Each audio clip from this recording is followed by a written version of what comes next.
تبلیغ کی محنت اور ڈاکو کی توبہ۔ سچا واقعہ۔ تبلیغ کی محنت اور ڈاکو کی توبہ۔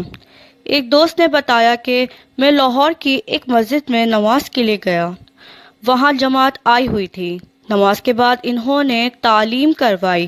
تعلیم کے بعد میں نے سب ساتھیوں سے ملاقات کی۔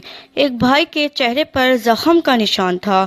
بہت اصرار کے بعد انہوں نے بتایا کہ میں گوجرانوالہ کا ڈاکو تھا۔ مقابلے کے دوران چاقو لگا تھا۔ کس طرح ان کا اندھیروں سے اجالوں کی طرف سفر کا آغاز ہوا۔ انہوں نے بتایا کہ میں ڈاکے مارتا تھا اور جگہ جگہ ٹیکس لیتا تھا۔